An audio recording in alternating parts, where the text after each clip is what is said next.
Hello friends, a very warm welcome to my YouTube channel Learner's Journey. Today we will discuss about a most important topic which is nationalism. Nationalism is a part of contemporary India and education, or we can say it is a part of a course which is conducted during B.Ed, which is also known as knowledge and curriculum. So guys, सबसे पहले हम लोग nationalism की definition देखते हैं, फिर उसके बाद में इसके फीचर्स, फैक्टर्स, बाकी सारी चीज़ें भी हम लोग देखेंगे। तो सबसे पहले हम नेशनलिज्म का मीनिंग देखते हैं। तो मीनिंग में नेशनलिज्म का अर्थ है राष्ट्रीयता। राष्ट्रीयता क्या होती है? राष्ट्रीयता एक टाइप से फ्यूज़न है, कॉम्बिनेशन है, किस चीज़ का? नेशनलिटी का और पैट्रियोटिज्म का। ठीक है, तो इसका मीनिंग हम लोग देखते हैं। मीनिंग कहता है nationalism consist of modern emotional fusion and exaggeration of two very phenomena, nationality and patriotism.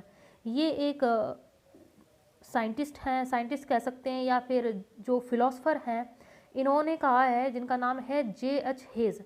इन्होंने कहा है कि नेशनलिज्म फ्यूज़न है एक टाइप का, जो नेशनलिटी और पैट्रियोटिज्म से बना हुआ है, राष्ट्रीयता और देश प्रेम से बना हुआ है। ठीक है, नेक्स्ट मीनिंग में नेशनलिज्म का मतलब क्या है? Nationalism is a feeling of oneness. ये एकता की फीलिंग है, किस चीज़ में? जो लोग हैं उनके दिलों और दिमागों में।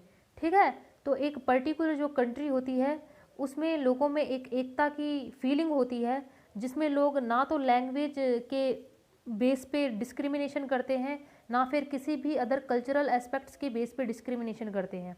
ठीक है, तो ये एक टाइप की फीलिंग है, इसको हम लोग यूनिटी इन डाइवर्सिटी भी कह सकते हैं। तो ये बेसिक नेशनलिज्म का मीनिंग हो गया है। नेक्स्ट देखते हैं हम लोग फैक्टर्स।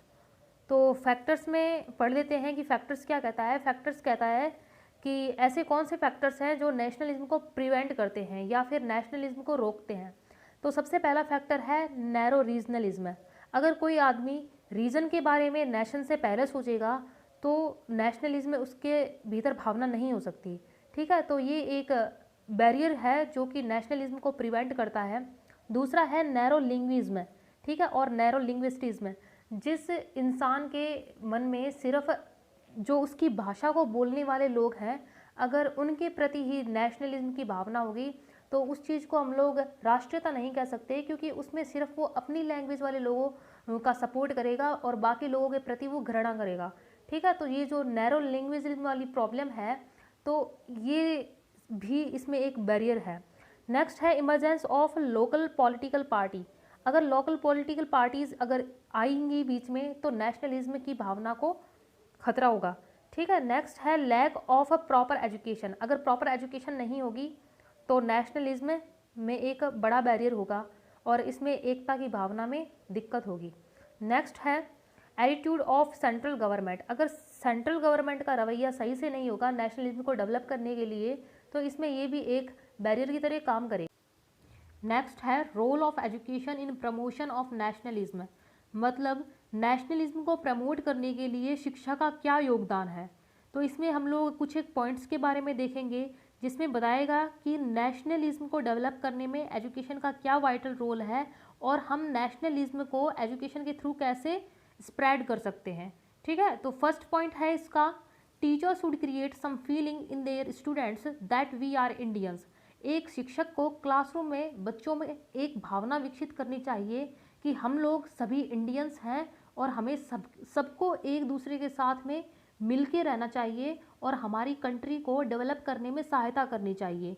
ठीक है, नेक्स्ट है we should teach Hindi in every school of our country, that is 3 language formula should be implemented properly. अब इसमें कह रखा है कि हमें एवरी स्कूल में हिंदी को प्रमोट करना चाहिए और किसके थ्रू? 3 लैंग्वेज पॉलिसी को इम्प्लीमेंट करके। अब इसमें ये बात नहीं है कि हिंदी को आप किसी एक पर्टिकुलर स्टेट पे थोपोगे, इसमें ये है बस आपको हिंदी के प्रति लोगों में एक फीलिंग डेवलप करनी है, ताकि लोग अपने आप ही उस भाषा को बोलने के लिए थोड़े एनकरेज हो। क्योंकि जब सारे लोग एक पर्टिकुलर लैंग्वेज को बोलेंगे तो एक फीलिंग आराम से डेवलप होगी और नेशनलिटी को डेवलप करने में ये एक अहम भूमिका निभाएगी। ठीक है, नेक्स्ट थर्ड पॉइंट कहता है कि respect all religions in our country, so in educational institution should teach basics of each and every religion. अब कहते हैं कि हिंदी लैंग्वेज होने के बाद में जो रिलीजन है उसमें ऐसा नहीं है कि आप किसी एक पर्टिकुलर रिलीजन को प्रमोट करोगे या फिर आपका झुकाव एक पर्टिकुलर रिलीजन की तरफ रहेगा जिससे आप संबंधित हो। आपको ऐसा नहीं करना है। आपको क्लासरूम में सभी रिलीजन के प्रति रेस्पेक्टफुल रहना है और बच्चों में एक प्रत्येक रिलीजन की तरफ पॉजिटिव भावना को डेवलप करना है। ठीक है। नेक्स्ट है शुड टीच हिस्ट्री। अब देखिए, अगर आप बच्चों को हिस्ट्री पढ़ाओगे तो ये नेशनलिटी को इंक्रीज करने में कैसे सहायक रहेगा। देखिए, अगर बच्चों को आप हिस्ट्री में ये पढ़ाओगे कि कैसे पूरे भारत देश ने मिलके और यहाँ से अंग्रेज़ों को बाहर निकाला था, उन्होंने किसी जात पात को ना देखते हुए, किसी एक भाषा को ना देखते हुए सब ने मिलकर एकजुट होकर अंग्रेज़ों के खिलाफ लड़ाई की थी और एक जंग जीती थी। तो इससे बच्चों में एक नेशनलिटी की भावना क्रिएट होगी कि यूनिटी ही सब कुछ है, इसमें कल्चर या फिर लैंग्वेज या फिर कोई एक पर्टिकुलर रिलीजन का कोई मीनिंग नहीं है। ठीक है।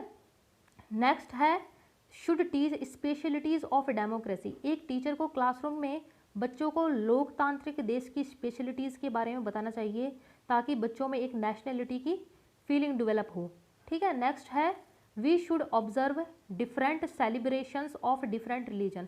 अब हमें ऐसा नहीं करना चाहिए कि सिर्फ एक ही रिलीजन का कोई अगर अवसर आए या फिर कोई त्यौहार आए तो वो आप मनाएं और बाकी रिलीजन को आप इग्नोर करें। ठीक है। आपको जितने भी रिलीजन के उत्सव आ रहे हैं या फिर कोई भी उनके कल्चर से रिलेटेड कुछ भी ऐसा त्यौहार आ रहा है तो आपको वो सबको मनाना है। ठीक है। इससे एक नेशनलिटी की फीलिंग डेवलप होगी। नेक्स्ट है should teach biology and humanity. बच्चों को बायोलॉजी और ह्यूमैनिटी पढ़ानी चाहिए जिससे कि बच्चों में नेशनलिटी की भावना क्रिएट हो। नेक्स्ट है कल्टीवेट टॉलरेंस अमॉन्ग स्टूडेंट्स। बच्चों में कल्टीवेट करना चाहिए किस चीज़ को, टॉलरेंस को। नेक्स्ट है types of nationalism. Types of nationalism में क्या है, डिफरेंट टाइप के नेशनलिज्म है जिसमें पहला है civic nationalism, second one is national conservatism, third है रेशियल नेशनलिज्म, फोर्थ है cultural nationalism and fifth one is linguistic nationalism and last one is religious nationalism. अब ये एक कुछ 6 प्रकार के टाइप्स हैं नेशनलिज्म के जिनकी एक एक करके बात कर लेते हैं। सबसे पहला है सिविक नेशनलिज्म। सिविक नेशनलिज्म को आप लिबरल नेशनलिज्म भी कहते हो। ठीक है। उदारवादी राष्ट्रवाद। ठीक है।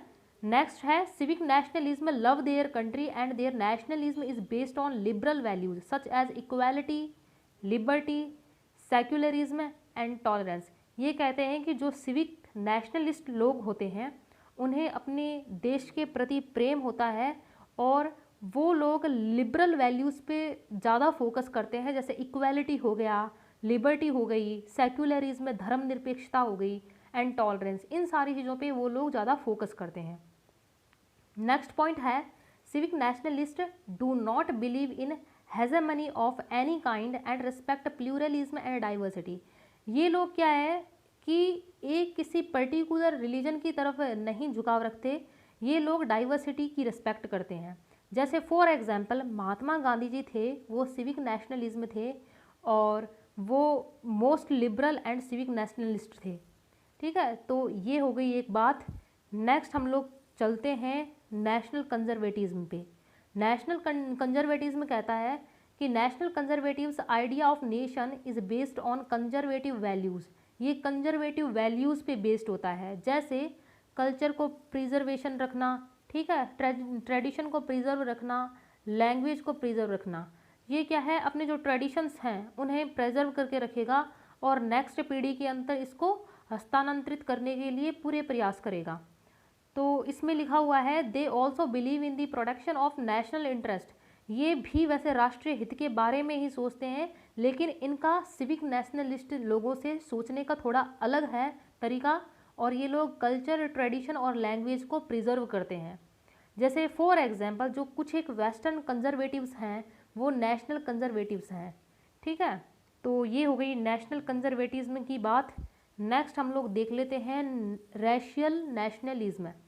रेशियल नेशनलिज्म बोलते हैं कि idea of nation is the centred on a particular race. ये लोग क्या करते हैं, इनके जो आइडियाज़ होते हैं वो पर्टिकुलर रेस पे, ठीक है, डिपेंड करता है। ये लोग जैसे हिटलर हो गया, तो हिटलर एक रेशियल नेशनलिस्ट था, ठीक है। और जैसे अमेरिका के जो वाइट पीपल हो गए, तो वो भी रेशियल नेशनलिस्ट होते हैं, वो अपनी जो रेस है उसको प्रमोट करते हैं ओनली, और बाकी जो दूसरे रेस है उसके प्रति उनका थोड़ा रवैया सही नहीं रहता। तो ये रैशनल नेशनलिज्म हो गए हैं, ठीक है। अब नेक्स्ट आ गए हैं हम लोग कल्चरल नेशनलिज्म पे। कल्चरल नेशनलिज्म वाले लोग किस चीज़ में बिलीव रखते हैं? कल्चरल हेजेमोनी, मतलब ये लोग कल्चर को डोमिनेंस प्रोवाइड करते हैं। ये किस चीज़ पे बिलीव करते हैं? किसी पर्टिकुलर कल्चर पे is the national culture and must be followed by everyone. ये लोग किसी एक पर्टिकुलर कल्चर पे फोकस करते हैं और ये इस चीज़ को मानते हैं कि पूरे देश में जो उनका कल्चर है वो फॉलो होना चाहिए, सबके द्वारा उसे ही फॉलो किया जाना चाहिए। जैसे they believe in imposition of the one culture one language etcetera. हो सकता है कि ये किसी कल्चर को दूसरे पे थोपना चाहे या फिर किसी भाषा को दूसरे पर थोपना चाहे। जैसे फॉर एग्जाम्पल दे रखा है, Benito Mussolini was a cultural nationalist, Hindu nationalist in India are cultural nationalist. ठीक है, जैसे इसमें हिंदू नेशनलिस्ट का एग्जाम्पल दे रखा है, बेनिटो मैसोलिनी का एक एग्जाम्पल दे रखा है। तो हो सकता है कि ये किसी भी रिलीजन के पर्सपेक्टिव में हो, यहाँ ज़रूरी नहीं है कि किसी एक रिलीजन की तरफ झुकाव है, ठीक है। तो नेक्स्ट हम लोग बात कर लेते हैं लिंग्विस्टिक नेशनलिज्म की। लिंग्विस्टिक नेशनलिस्ट वाले लोग हमेशा एक पर्टिकुलर लैंग्वेज पर झुकाव रखते हैं, ठीक है। वो पर्टिकुलर लैंग्वेज की तरफ सेंटर्ड रहते हैं। नेक्स्ट है रिलीजियस नेशनलिज्म। रिलीजियस नेशनलिज्म एक पर्टिकुलर रिलीजन की तरफ अपना झुकाव रखते हैं, ठीक है। दे सपोर्ट थियोक्रेसी, और वो लोग थियोक्रेसी को सपोर्ट करते हैं। जैसे फॉर एग्जांपल इस्लामिक नेशनलिस्ट हो गया, ठीक है, क्रिश्चियन नेशनलिस्ट हो गया। ये सारे क्या हैं? रिलीजियस नेशनलिस्ट हैं। इनमें से रिलीजियस नेशनलिज्म में एक पर्टिकुलर रिलीजन की तरफ झुकाव रहता है। नेक्स्ट है theocracies are countries where a particular religion is considered the national religion. Example Pakistan हो गया, सऊदी अरेबिया हो गया, ईरान हो गया। तो ये सारी कंट्रीज़ ऐसी हैं जहाँ पे सिर्फ एक अगर धर्म को आप फॉलो करोगे तो आपको नागरिकता दी जाएगी, या फिर आपके नागरिकता पे अगर आप उस धर्म को फॉलो नहीं करते तो सवाल उठाया जाएगा, ठीक है। तो ये एक टाइप का झुकाव है। तो ये बात हो गई है रिलीजियन नेशनलिज्म के ऊपर। अब नेक्स्ट हो गया role of education in nationalism and the nation building in post independence Timor Leste. अब यहाँ पे ये बात कर रहे हैं कि नेशनलिज्म को बिल्डअप करने के लिए या फिर उसमें एजुकेशन का क्या रोल है नेशन बिल्डिंग में। तो पढ़ लेते हैं, एक बारी बात समझ लेते हैं। Education has played a prominent role in the awakening and fostering of nationalism which led to the autonomy and independence of many former colonized countries around the world। Education होता है वो नेशनलिज्म को प्रमोट करता है, ये oneness की feeling को promote करता है, ये किसी भी एक साइड नहीं झुकाव रखता किसी धर्म के प्रति या फिर किसी भाषा के प्रति या फिर किसी रेस के प्रति। एजुकेशन हमेशा सबको प्रमोट करती है और ये एक पॉजिटिव वे में लोगों को लेकर जाती है, ठीक है। नेक्स्ट पॉइंट हो गया, this is also true with nation building in post-conflict and post-colonial countries where education has played the crucial role as the unifying factor, the strengthening of social cohesion and the shaping of national identity in the formation of the new imaginized community। ठीक है, तो एक new community का formation होता है education की help से, जो कि सबके लिए एक कॉमन फीलिंग का डेवलपमेंट करती है। नेक्स्ट बात हो जाती है, to what extent has a particular contribution to the above in post independence Timor Leste will be the focus of writer proposed research. ये एक कॉमन सी बात है। नेक्स्ट है, this will be achieved through the examination of the following policies and programs: the introduction and implementation of Portuguese and Teton as the languages of instructions in school, reform of school curriculum, the piloting of mother tongue based multilingual education program and adult literacy program। तो जो education होती है वो multiculturalism को promote करती है और सभी धर्मों को ध्यान में रखते हुए, सभी लैंग्वेजेस को ध्यान में रखते हुए पॉलिसीज़ का फॉर्मेशन होता है और वो एक पॉजिटिव वे में इम्प्लीमेंट किया जाता है। ठीक है, तो ये कुछ एक एजुकेशन का रोल हो गया है नेशनलिज्म में। आगे हम लोग देख लेते हैं what is the characteristics of nationalism. Nationalism की बेसिक कैरेक्टरिस्टिक्स है क्या। अब नेशनलिज्म की बेसिक कैरेक्टरिस्टिक्स, इसके फीचर्स कह सकते हैं, ठीक है, या फिर इसकी इंपॉर्टेंस कह सकते हैं कि नेशनलिज्म का इंपॉर्टेंस क्या है। तो एक बारी बात को पढ़ लेते हैं। The Royal Institutes of International Relations pointed out the following characteristics of nationalism in its report published in 1930। एक 1930 में रिपोर्ट पब्लिश हुई, किसके द्वारा, royal institutes of international relations के द्वारा, जिसमें नेशनलिज्म की कुछ एक कैरेक्टरिस्टिक्स बताई गई है जिसके बारे में हम लोग डिस्कस कर लेते हैं। ये कहते हैं कि नेशनलिज्म वन नेशन वाली भावना होती है। ठीक है, तो ये बात आ गई इसमें। नेक्स्ट होता है नेशनलिज्म में ग्रुप फीलिंग होती है। नेशनलिज्म में थोड़ा डिस्टिंक्शन भी होता है। और नेशनलिज्म में क्या है, डिफाइंड टेरिटरी होती है। नेशनलिज्म में कॉमन इंटरेस्ट होता है, सभी का एक ही चीज़ के प्रति हित होता है, सभी के कॉमन इंटरेस्ट होते हैं। ठीक है, नेक्स्ट है general picture of state. Nationalism में सभी लोगों के दिमाग में किसी भी स्टेट की एक जनरल पिक्चर होती है। ठीक है, और नेशन में अगर कोई भी इशू है तो उसके प्रति सभी लोगों में एक जनरल पिक्चर होगी। तो ये कुछ एक कैरेक्टरिस्टिक्स हो गई इसकी।